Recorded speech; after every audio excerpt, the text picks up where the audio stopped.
مسیح یسوع کے بابرکت اور جلالی نام میں آپ سب کو میری طرف سے سلام۔ خداوند آپ سے محبت رکھتا ہے، خداوند آپ کو ڈھونڈتا ہے اور خداوند آپ تک پہنچتا ہے۔ خداوند کو کوئی روک نہیں سکتا۔ خداوند کی محبت کو اور اس کے پیار کو سمجھنے کے لیے ضروری ہے کہ ہم خداوند کے سخن کو اپنی زندگی میں لیں، اس کے کلام کو اپنی زندگیوں کا حصہ بنائیں۔ اور آج خداوند کا خادم ہوتے ہوئے میں آپ کے ساتھ خداوند کے کلام کو سانجھا کرنا چاہوں گا۔ اپنی آنکھوں کو بند کریں اور خداوند کے روح کو اپنے جسم میں اترنے دیں، اس کے سخن کو اپنے اوپر مانگیں اور کہیں کہ خداوند کا سخن، خداوند کا کلام آپ کی زندگی میں پورا ہو۔ آمین۔ آج ہم جس بات پر استفسار کریں گے وہ خداوند کے کلام میں سے زبور 27 ہے۔ اس کائنات میں رہتے ہوئے ہم سب کچھ نہ کچھ بننا چاہتے ہیں، ہم کچھ نہ کچھ حاصل کرنا چاہتے ہیں، ہماری تمنائیں ہیں، ہم چاہتے ہیں کہ ہم کسی مقام پر پہنچیں، ہم بڑھنا چاہتے ہیں۔ لیکن یہ جاننا ضروری ہے کہ خداوند ہم سے کیا چاہتا ہے، اور اس بات کو جاننے کے لیے ہمیں دیکھنا پڑتا ہے کہ خداوند نے اپنے لوگوں کی، اپنے چنے ہوئے لوگوں کی زندگیوں میں کیسے کام کیا ہے اور ان کی کیا خواہشات تھیں۔ بہت سے لوگ طاقت چاہتے ہیں، قوت چاہتے ہیں، انفلوئنس چاہتے ہیں کہ لوگ ان کی باتوں کو سنیں۔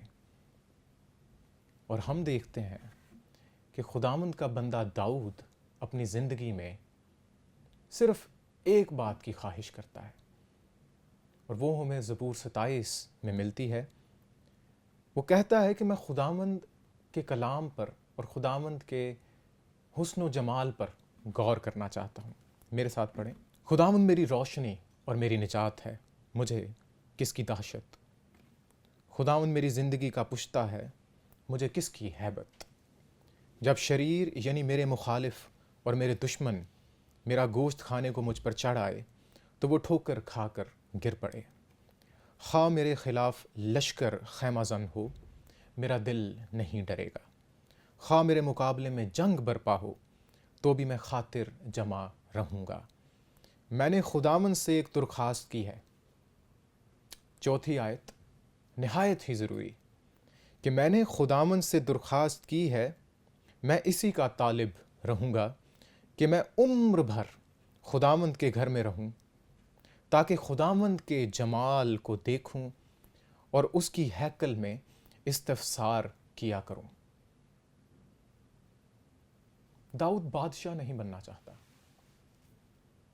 داؤد اپنے لیے دولت نہیں چاہتا، حشمت نہیں چاہتا، قوت نہیں چاہتا، اور اپنے بیٹے کی طرح شاید ہمیں یہ دیکھنے کو ملتا ہے کہ وہ عقل و دانش سے بڑھ کر خداوند کی حضوری کو، اس کے حسن اور اس کے جمال کو دیکھنا چاہتا ہے، کیونکہ داؤد جانتا ہے کہ خداوند بے حد خوبصورت ہے، اس کی خوبصورتی انسانوں کی خوبصورتی سے بالاتر ہے۔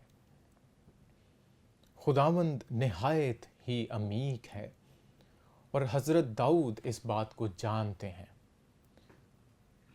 اور اس ہی بات کی وجہ سے ہمیں نظر آتا ہے کہ داؤد کا خداوند میں اعتماد، وہ خداوند پر اعتماد کرتا ہے، اس کا کانفیڈنس خداوند پر اتنا محکم ہے، وہ کہتا ہے کہ اگر یہ خوبصورت شخص، اس کے خوبصورت قول اگر میرے ساتھ ہیں تو خواہ میرے خلاف لشکر خیمہ زن کیوں نہ ہو، میں خداوند سے نہیں ڈروں گا۔ خواہ میرے خلاف جنگ کیوں نہ برپا ہو، میں اپنے دشمنوں سے نہیں ڈروں گا، اور مجھ پر کسی بات کی دہشت طاری نہیں ہوگی۔ ہم اس دنیا میں رہتے ہوئے بہت سے دشمنوں کا سامنا کرتے ہیں۔ اگر ہم ان کے چہروں کو دیکھیں تو ہمارے لیے بہت مشکل ہے کہ ہم اپنی زندگیوں میں سکون حاصل کر سکیں۔ داؤد نے یہ بات سیکھی اور اپنی کم عمری سے سیکھی کہ خداوند کی خوبصورتی اور اس کا حسن و جمال سب سے بہترین ہے۔ لیکن ہم جانتے ہیں کہ انسان کہیں نہ کہیں اپنی زندگی میں خطا کھاتا ہے۔ انسان خطاؤں کا پتلا ہے، اور ہمیں انبیاء کرام کی زندگی سے یہ سیکھنے کو ملتا ہے کہ کس طریقے سے خداوند ان لمحات میں بھی اپنے لوگوں کی مدد کرتا ہے جہاں پر وہ خطا کھاتے ہیں۔ حضرت داؤد نے جب یہ سیکھا کہ خداوند کا حسن و جمال سب سے بالا تر ہے، اس کے ساتھ ساتھ انہوں نے اپنی زندگی میں یہ بھی سیکھا کہ اگر خداوند کے حسن و جمال سے نظر ہٹا لی جائے تو انسان کی کیا حالت ہوتی ہے اور اس کو کن کن مشکلات کا سامنا کرنا پڑتا ہے۔ ہم دوسرا ساموئیل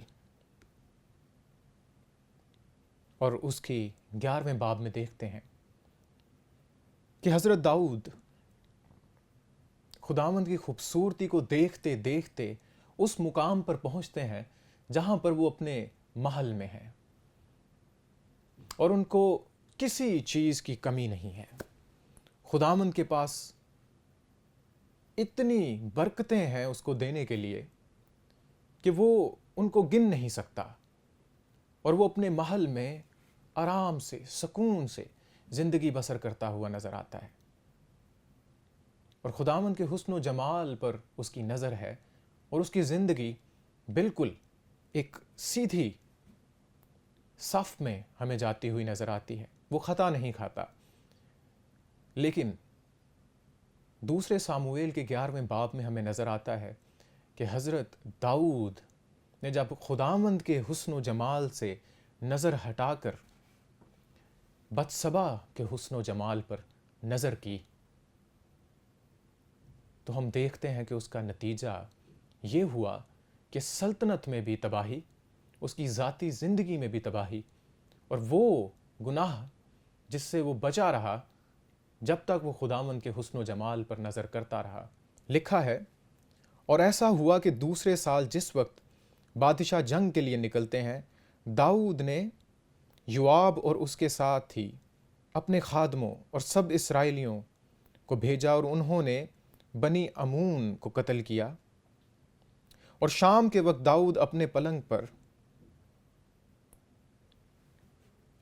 پر سے اٹھ کر محل میں ٹہلنے لگا اور چھت پر گیا، اور اس نے وہاں ایک عورت کو دیکھا جو نہا رہی تھی، اور وہ عورت نہایت خوبصورت تھی۔ ہمارے لیے ضروری ہے کہ ہم زبور 27 دوسرا ساموئیل اور اس کے 11ویں باب کو کمپیئر کریں۔ ایک جگہ وہ خداوند کے حسن و جمال پر نظر کرتا ہے اور اس کو کسی کی دہشت نہیں ہے، کسی کا خوف نہیں ہے، لیکن یہاں پر ہمیں نظر آتا ہے کہ حضرت داؤد ایک خاتون کے حسن و جمال پر نظر کرتے ہیں، لیکن اگر عبرانی میں دیکھا جائے تو وہ حسن و جمال جو خداوند کا ہے، جو اس کے لیے لفظ استعمال ہوا ہے، وہ ہے نعام، اور جو اس خاتون کے حسن و جمال کے لیے لفظ استعمال کیا گیا ہے وہ ہے طوف۔ اس سے یہ ثابت ہوتا ہے کہ جو حسن و جمال انسان کی آنکھوں کو خوشنما محسوس ہوتا ہے وہ اس کے برابر نہیں ہے جو خداوند کی آنکھوں میں خوشنما ہے۔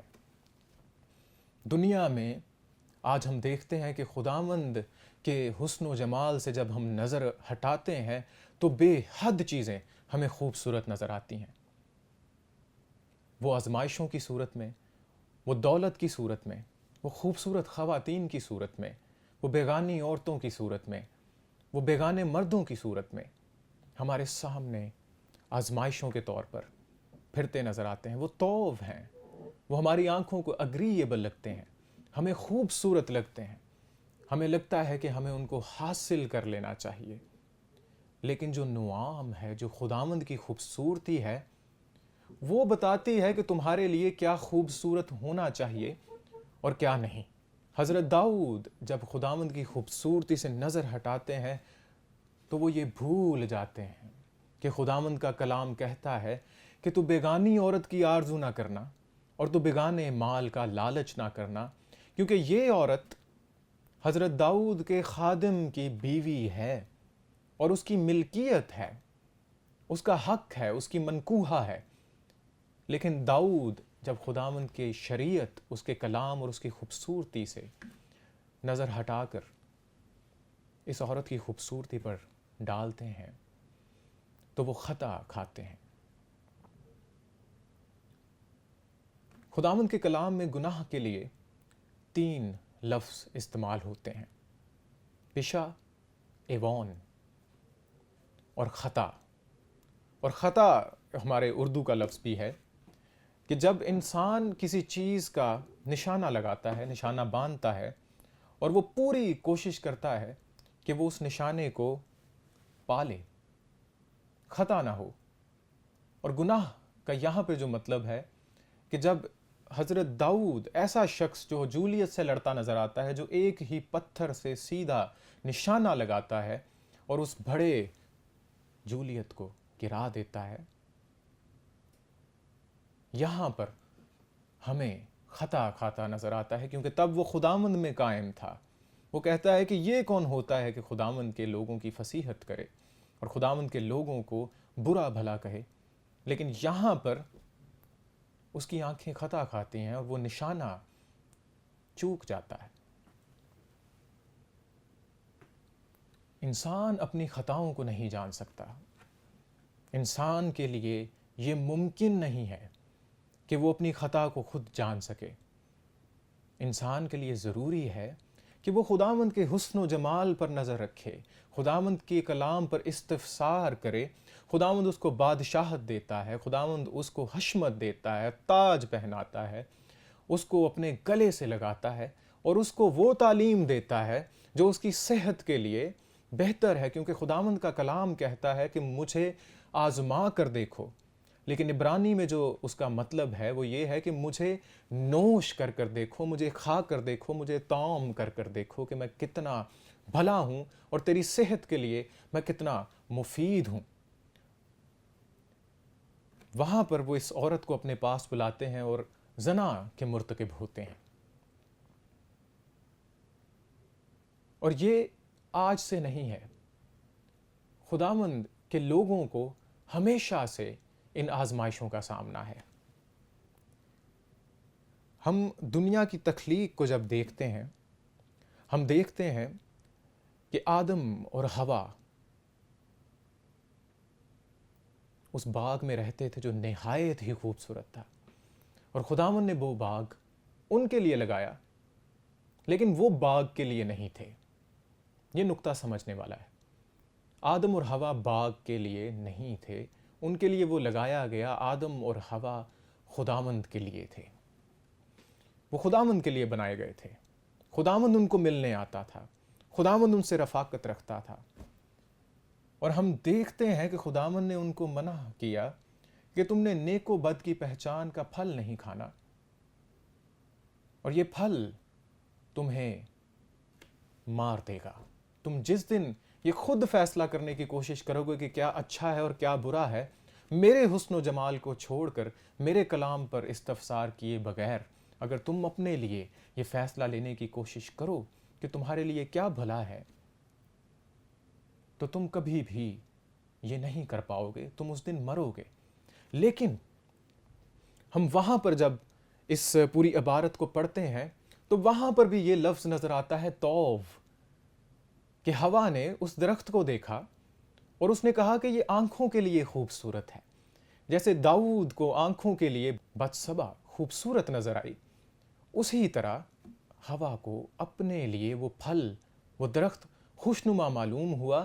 لیکن اس کو اس بات پر اکسانے والا، جس کے لیے لفظ استعمال ہوا ہے سانپ، اور جو عبرانی لفظ ہے وہ ہے ناخش. ناخش کا مطلب ہے وہ ایسا جانور جو سرگوشی کرتا ہے، انسان کے کانوں میں، انسان کے حواس پر اپنے آپ کو حاوی کرتا ہے. اور یہ سانپ ہمیں آج بھی اپنے کانوں میں سرگوشیاں کرتا نظر آتا ہے کہ کسی کی کوئی چیز خوبصورت ہے، یہ تمہارے پاس ہونی چاہیے. کسی کی دولت بہت زیادہ ہے تو یہ تم حاصل کر لو. تم بیگانی عورت کی آرزو کیوں نہیں کرتے؟ تم بیگانے مال کا لالچ کیوں نہیں کرتے؟ تم خداوند کی خوبصورتی اور اس کے کلام کو چھوڑ کر اپنے لیے ان چیزوں کو خود حاصل کیوں نہیں کرتے؟ خداوند کا کلام فرماتا ہے کہ جس دن تو یہ پھل کھائے گا، یہ پھل جو ان سرگوشیوں سے نکلتا ہے، جو خداوند کے کلام کو چھوڑنے کے لیے شیطان آپ کے کانوں میں کرتا ہے، وہ کسی بھی روپ میں ہو سکتا ہے۔ وہ کبھی کبھی آپ کے خاص دوستوں کی صورت میں آتا ہے، وہ کبھی خوبصورت عورت کی صورت میں آتا ہے، وہ کبھی آپ کو نہایت ہی دولت مند انسان کے طور پر نظر آئے گا کہ تم میرے لیے یہ کام کرو، میں تمہیں دولت دوں گا، میں تمہیں قوت دوں گا۔ وہ پالیٹیشین کی نظر میں ہو سکتا ہے، وہ ہر طرح کی صورت میں آئے گا کہ وہ تمہارے کان میں یہ سرگوشی کرے کہ خداوند کو چھوڑو، خداوند کو ترک کرو اور اس کی روشنی اور اس کی نجات سے نکل جاؤ۔ زبور 27 کی پہلی آیت ہے کہ خداوند میری روشنی اور میری نجات ہے، اور بتسبا کے شوہر کا نام اوریہ تھا، یعنی کہ یہوہ کی روشنی۔ اور ہم دیکھتے ہیں کہ حضرت داؤد نے جب اس عورت کے ساتھ زنا کیا تو وہ حاملہ ہوئی، اور حضرت داؤد جو کہتے ہیں کہ خداوند میری روشنی اور میری نجات ہے، مجھے کس کی دہشت؟ ہم دیکھتے ہیں کہ جب وہ خداوند سے دور جاتے ہیں تو دہشت ان کے اوپر طاری ہو جاتی ہے، وہ ڈر جاتے ہیں کہ یہ راز اگر فاش ہوگا تو میری بادشاہت پر داغ لگے گا، مجھے اوریہ کو مروانا ہے۔ اور اوریہ کا مطلب ہے خداوند کی روشنی، یہوہ کی روشنی۔ اور زبور 27 کی پہلی آیت ہے خداوند میری روشنی ہے، اور وہ اوریہ کو مرواتا ہے۔ داؤد کہتا ہے کہ اس کو لے جاؤ اور گھمسان میں پہلی صف میں کھڑا کرنا، جب وہ حملہ کریں گے تو یہ یقیناً مارا جائے گا اور میرا گناہ چھپ جائے گا۔ لیکن ہم جانتے ہیں کہ خداوند کی روشنی کو مارا نہیں جا سکتا، خداوند زندہ رہتا ہے، آپ کے گناہوں کو وہ بخشتا ہے، لیکن وہ آپ کے گناہوں پر، آپ کی خطاؤں پر روشنی ڈالتا ہے تاکہ آپ جان سکیں کہ کیا خوبصورت ہے اور کیا برا ہے۔ ہمارے لیے یہ سیکھنے کی بات ہے کہ خداوند کے حسن و جمال پر نظر رکھیں، دولت پر نہیں، شہرت پر نہیں، اس دنیا کی وہ عزت جو برائی سے ملتی ہے اس پر نہیں، خداوند کے حضور میں وہ عزت ہے، وہ دولت ہے، وہ خوبصورتی ہے جو اس نے آپ کے لیے رکھ چھوڑی ہے۔ اس پر قائم رہیں، خداوند کے کلام پر استفسار کریں اور خداوند کے حسن و جمال کو دیکھتے رہیں۔ خداوند اپنا سخن آپ کی اور میری زندگی میں پورا کرے۔ آمین۔